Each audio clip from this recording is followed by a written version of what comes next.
어떨 때는 개인적인 감정을 토로하고 굉장히 솔직하게 자신의 생각들을 드러내며 개인적인 부분들이 물론 포함이 되어 있지만 기본적으로는 이것은 어떤 의도를 가지고 편집이 된 것입니다. 이것은 이스라엘의 공적인 예배를 위해서 그러한 용도로 편집이 된 것이고, 그래서 1권, 2권, 3권으로 이렇게 이러한 예배에 필요한 찬송들을 의도적으로 이렇게 편집을 한 것입니다. 그래서 1편은 이제 의미심장하게도 복 있는 인생이란 무엇인가, 사람의 두 가지 길에 대해서 얘기하고 있는 것입니다. 특별히 복 있는 사람은 어떤 사람들입니까? 그들은 첫 번째, 악인들의 꾀를 따르지 아니한다는 것입니다.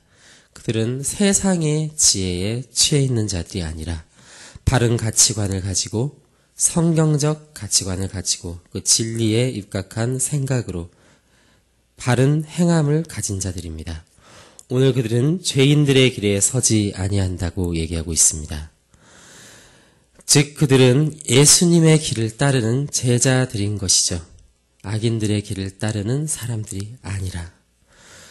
그들은 또한 악인들의 오만한 자들의 자리에 앉으려 하지 않는 인생입니다. 우리는 끊임없이 세상을 부러워하고 있습니다. 그리고 그들의 자리에 어떻게 하면 우리도 앉을 수 있을까 우리 고민하고 그것을 위해 심지어는 기도하고 있는 인생은 아닌지 모르겠습니다. 그러나 오늘 복 있는 인생은 세상에 욕심내지 않고 그 자리에 앉으려 하지 않는다라고 말하고 있습니다. 그들은 여호와의 율법을 즐거워하는 자들로 표현되어 있는데요. 우리는 사실 율법이 그렇게 즐겁게 느껴지지 않으시는 분도 있을 것 같습니다.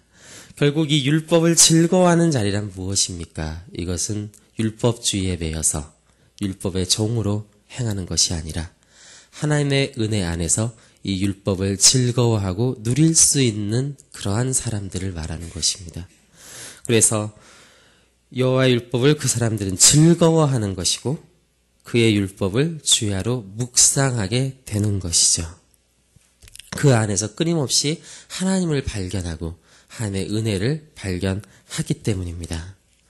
자, 그래서 이 복 있는 사람들은 표현되기를 마치 그들이 시냇가에 심은 나무와 같다라고 말하고 있습니다.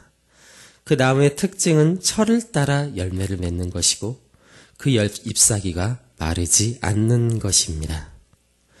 자, 이것을 계시록 22장에선 또 생명나무로 표현되고 이 시냇가는 그 하나님의 보좌에서부터 나오는 생명수라고 표현되어 있습니다.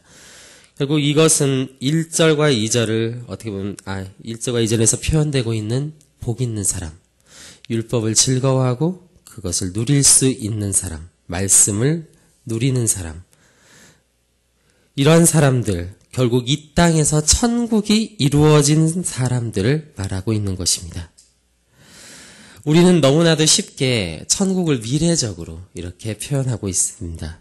그러나 그렇지 않습니다. 예수님이 우리 안에 오셨을 때 우리 안에 이미 천국은 이루어졌고 하나님 나라는 이미 우리 안에 왔습니다. 자, 그렇다면 계시록 22장에 나오는 생명나무, 만국을 치료하기 위해 있던 생명나무가 마치 우리 성도들의 인생과 같다라고 시편 1편은 얘기하고 있는데요. 즉 이것도 물론 미래적으로 완성될 것을 얘기하는 거지만 이 땅에서 우리 인생 가운데 이것들이 또한 누려지는 것을 말하는 것입니다. 결국 우리가 생명나무와 같은 인생이 된다는 건 뭘까요? 계시록 22장을 보면 이 생명나무가 심기어진 목적은 만국을 치료하기 위해서 있다라고 말하고 있습니다. 이런 예를 들어보겠습니다. 우리 성도님들 가정에 가보면 잘 키운 화초들이 참 많이 있습니다. 그것들을 열심히 키워서 이쁘게 꽃을 피우고 열매를 맺게 되었을 때 그것을 보는 사람들에게 그것은 첫 번째로 주인의 영광이 됩니다. 잘 키운 화초는 화초 자체도 이쁘다고 칭찬을 받겠지만 더 나아가 이것을 키운 주인이 참으로 얼마나 이걸 정성 들여 잘 가꾸었기에 이렇게 잘 자라났을까 주인의 영광이 됩니다. 또 더 나아가서 그것을 보는 사람들로 하여금 기쁨을 줍니다. 사람들의 기쁨이 되는 것입니다. 결국 우리가 하나님의 열매로서 잘 자라난다라는 것, 이 땅에서 우리가 천국을 누리고 그런 열매 맺는 인생이 된다라고 하는 것은 첫 번째 하나님께 영광이 되는 것이며 두 번째로 사람들의 기쁨이 되는 것입니다. 특별히 계시록 22장은 이 열매가 만국을 치료하기 위한 목적으로 이 열매들이 세워졌다라고 말하는데 결국 우리가 하나님의 열매로서 자라나서 이 세상을 치유하는 한 사람 한 사람이 되는 것, 더 나아가서 아브라함에게 축복되었던 그 복의 근원이 되어서 사람들에게 복을 전해줄 수 있는 것, 신약으로 와서는 복음을 전하는 사람이 되는 것, 그것이 바로 형통한 길, 복 있는 자의 길이라는 것입니다. 그러한 인생을 사는 사람은 첫 번째로는 하나님께 영광이요, 두 번째로는 사람들에게 기쁨과 치유함을 준다라는 것입니다. 결국 이렇게 되는 것이 복이며 이렇게 되는 것이 형통함, 하나님의 뜻이 내 인생 가운데 이루어지는 것입니다. 그래서 이렇게 하나님은 말하고 있습니다. 그가 하는 모든 일이 다 형통하다. 그 결과는 결국 어떻게 됩니까? 오늘 시에서 이 결과에 대해서 정확하게 정반대의 결과가 일어납니다. 의인들의 길은 여호와께서 인정하십니다. 그런데 6절을 보니까 악인들의 길은 망합니다. 결국 우리가 이런 것들을 보았을 때 얼마나 세상에서의 성공과 하나님의 안에서의 성공이 다른지를 우리는 알 수 있습니다. 세상에서의 성공은 세상의 지혜를 따르는 것이고 세상의 자리에 앉아 있는 것이고 그 길을 순조롭게 잘 가는 사람들이 세상에서는 성공한 자들입니다. 그러나 오늘 우리는 하나님의 말씀을 보았습니다. 그 길은 망하는 길이었다. 결국 하나님 안에서 성공한 길이라는 것은 이 하나님의 복을 이 땅에서 누리고 그 복을 전달하는 자리에 있는 자들이, 복 있는 자들, 결국 그 길이 하나님께서는 인정하시는 길이구나라는 것을 우리는 보게 되는 것입니다. 결국 세상에서의 성공과 하나님과의 안에서의 성공은 어떻게 보면 정반대에 있는 것처럼 이렇게 있다라는 것이죠.